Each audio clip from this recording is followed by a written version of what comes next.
with that one, but just don't worry about it. Say his name. Yes, introduce yourself. I thought your little sister could introduce you. That'd be kind of cool too. Yeah. But, okay, now, whoops, hang on. Tell me to say go.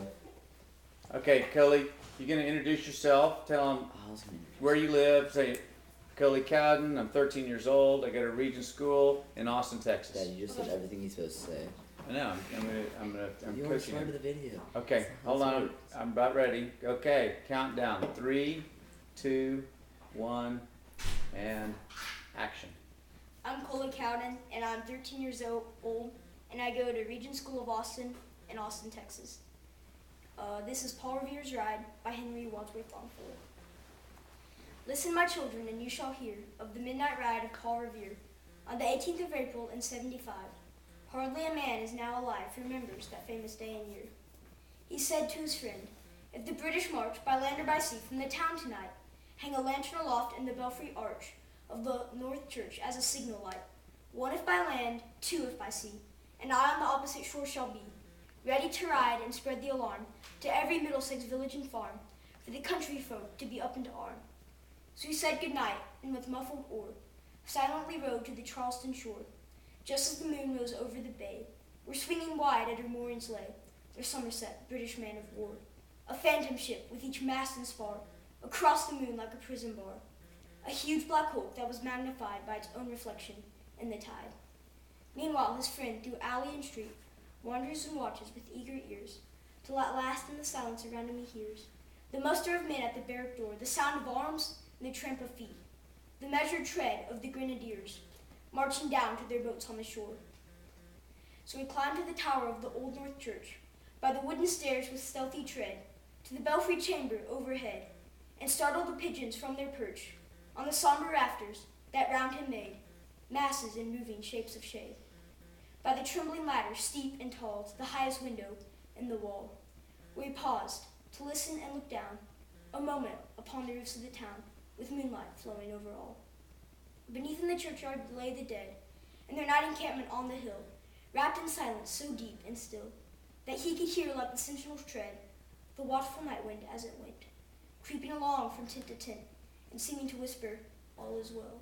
A moment only he feels the spell, of the place and the hour and the secret dread, of the lonely belfry and the dead.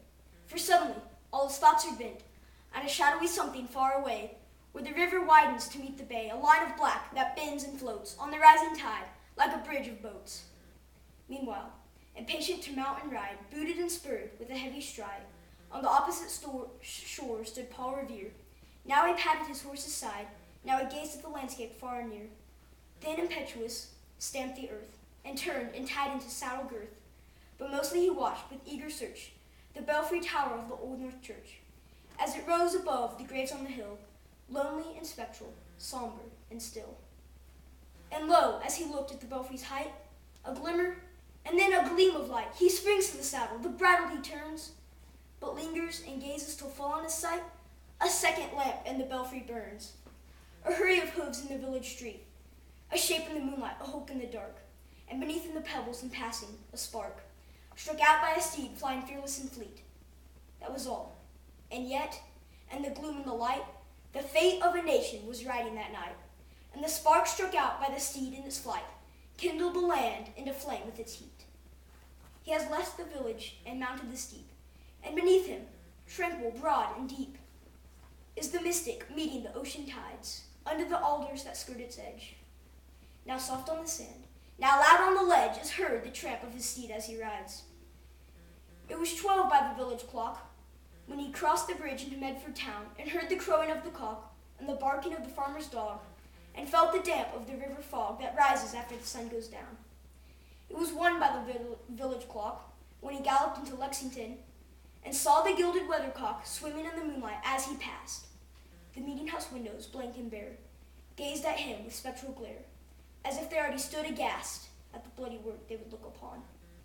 It was 2 by the village clock when he came to the bridge to Concord town and heard the bleating of the flock and felt the heard the twittering of the birds among the trees and felt the breath of the morning breeze blowing over the meadows brown. And one lay safe asleep in his bed, who at the bridge would be first to fall, who that day would be lying dead, pierced by a British musket ball. You know the rest in the books you have read, how the British regulars fired and fled, how the farmers traded them ball for ball, from behind each fence and farmyard wall, chasing the redcoats down the lane, then crossing the fields to emerge again, under the trees at the turn of the road, only pausing to fire and load. So through the night rode Paul Revere, and through the night went his cry of alarm to every Middlesex village and farm. A cry of defiance and not of fear, a voice in the darkness, a knock at the door, a word that shall echo forevermore. For born on that night wind of the past, through our history to the last, in the hour of darkness and peril and need, people will awaken and listen to hear the hurrying hoofbeats of that steed and the midnight message of Paul Revere. Good job. All right. That was so good. Incredible. Man. And you remembered that from how long ago? Second grade. You know what's fun? I found the video from second grade. Oh my goodness. Okay, but I have it, and I maybe can play it on the TV, but I didn't know what to do with it. Maybe. Oh, wait, okay.